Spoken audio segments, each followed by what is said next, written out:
Hello and welcome to another episode of Ash Recaps. Today I'm going to recap a crime drama film from 2018 called Believe Me, the Abduction of Lisa McVey. Spoilers ahead. Watch out, relax, and enjoy the video.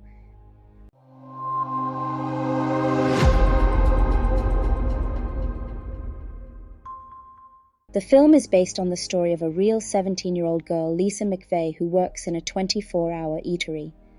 One night she wasn't going to return home. Lisa wanted to end her life. Over the past 3 years, she has been raped by her grandmother's boyfriend. She even wrote a suicide note in advance. Lisa McVey got on her bike and managed to drive a little before somebody pushed her off the bike and pressed the muzzle of the gun against her temple. She resisted and shouted and then said, "Do whatever you want, just don't kill me." The man takes her to his house where he first washes her under the shower and then rapes her again and again. When he asked about her age, Lisa said that she is 20 years old, which suits the maniac as he doesn't consider himself a pedophile.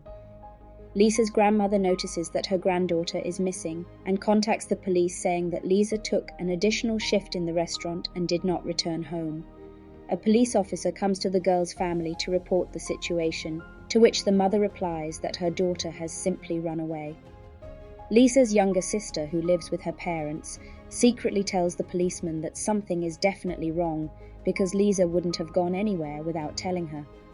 While in captivity, the girl remembers moments from her childhood when a guy said that men need to know the approach, and suddenly she begins to apologize to the maniac for mistreating and misbehaving with him, after which he untied her hands. The film contains interview inserts where the real Lisa McVey describes in detail the situation in the kidnapper's car: a green digital clock, a leather steering wheel, a suspiciously soft red mat, and words on the Magnum torpedo. A police officer comes to the donut shop where the victim works and asks the boss some questions about Lisa. The boss praised her as an excellent employee. He also told the officer that Lisa left around 2 a.m. that night. However, he noticed Lisa's strange mood while saying goodbye, which is why he thinks that she must have committed suicide.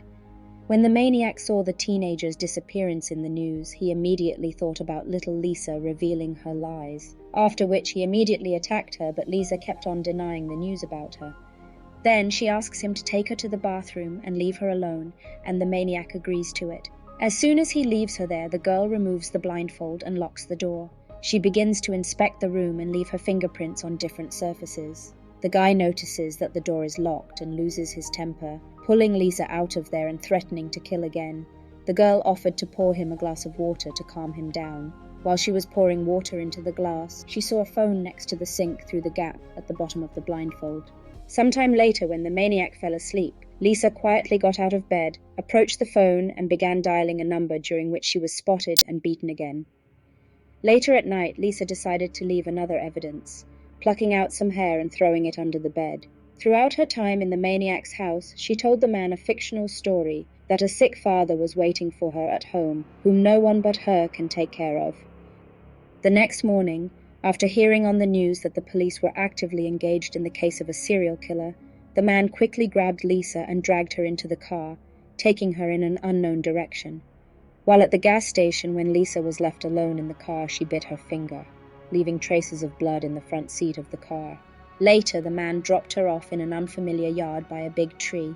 He untied her hands and told her to wait for 5 minutes without taking off her blindfold and left. The girl heard the sound of a car leaving, so she removed her blindfold and started to run away. However, the kidnapper noticed the girl running away, so he turned around, hoping to catch up with her. Soon Lisa managed to reach her grandmother's house and told them that she was kidnapped and brutally raped, but none of the family members believed her and said that she had invented it all. After that, grandmother called Officer Lopez to report that Lisa has returned home, but the officer clarified if she was all right. Grandma replied that although Lisa's fine, however, she came up with a story about the kidnapping and sexual assault. The police officer said that he would come and pick up Lisa to testify because she was a minor. The next morning, Officer Lopez took the girl to the police station to testify. Already in the office, from the first minute, Lisa realized that the police officer did not believe her. He briefly interviewed her and left the office saying that he would return in a minute. After a while, Officers Russell and Castle entered the office and started asking her about what had happened. Lisa began to tell the details of what she could notice while she was in captivity, but the women did not believe her words, arguing that in such a stressful situation, it is impossible to remember such small details that Lisa was talking about. Officer Russell turned to Detective Larry Pinkerton after a briefing about a killer maniac who terrorizes the city to help split Lisa, who closed herself. Entering the office, the detective showed a photo of his daughter, immediately making it clear that he can be trusted as he is ready to protect Lisa as well as his daughter. Finally, there was a person whom Lisa was able to trust and describe everything in detail. She told about everything, from the car brand to the smallest details of the maniac's face. After that, the detective turned to Officer Russell, telling her that such details were simply impossible to invent. Pinkerton ordered to give out a change of clothes to Lisa and to take the old one away as evidence. After that, he ordered to contact Lisa's family because it will be necessary to carry out hypnosis due to the fact that after severe stress, the subconscious can block memories. The detective called Lisa's father to get permission for hypnosis, but his father fiercely abandoned this idea because the girl had to work. After talking to her father, Detective Pinkerton went to Lisa's room where she was working with the artist to compose a photo of the kidnapper. The girl told the detective that he was not her real father, after which the man was accused of sexual abuse of the child. Having collected all her personal belongings from home, Lisa came to her grandmother and asked why she hadn't protected her. The woman didn't answer, so Lisa just left the house and got into a policeman's car. The detective took Lisa to a police sergeant McKinley for temporary residence until they find something permanent. While in her new room at night, Lisa heard the familiar sound of the engine. Looking out the window, she noticed her kidnapper and started screaming in panic.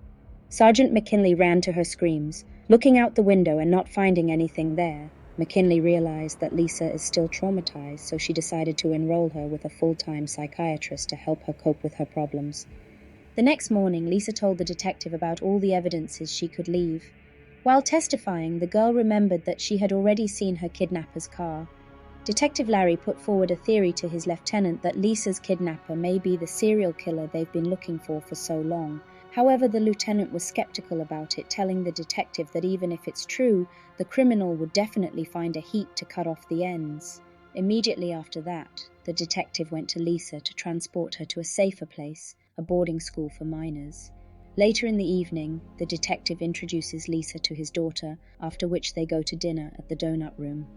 The next day, the detective held a meeting, informing his colleagues that they have a suspect in the serial killer case. After that, he immediately headed for Lisa, offering her to recreate the route of that horrible night.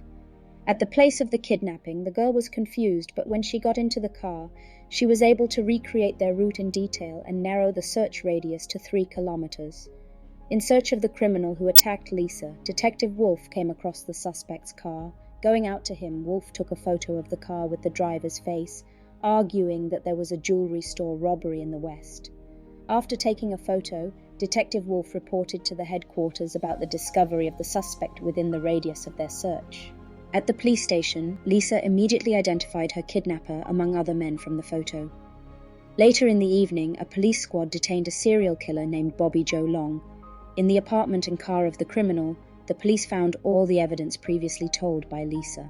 Already at the station during the interrogation, Bobby Joe Long shared that the police caught him only because he let Lisa go, adding that she was different from the rest of the girls he kidnapped. After interrogation of the criminal, Detective Larry pleased Lisa by catching her kidnapper, adding that she had saved a lot of lives. Passing through the police station, all police officers applauded Lisa, standing as a sign of gratitude for her heroism. Later we are shown that Lisa is being taken away by her uncle and aunt, who promised to take good care of her. The girl was glad to meet her beloved relatives. Before leaving, Lisa said goodbye to Larry and also thanked him for everything he had done for her, and the movie ends here. Lisa lived with her uncle and aunt for several more years, and finally, she had a loving family that always supported her.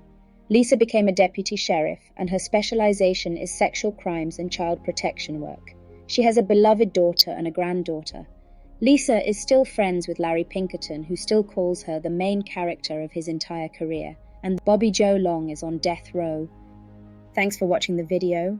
If you liked it, then give it a thumbs up and share your thoughts in the comments below. If you'd like to watch more videos like this, then don't forget to subscribe the channel and click the bell icon to turn on notifications. We'll see you with another amazing video soon. Take care and goodbye.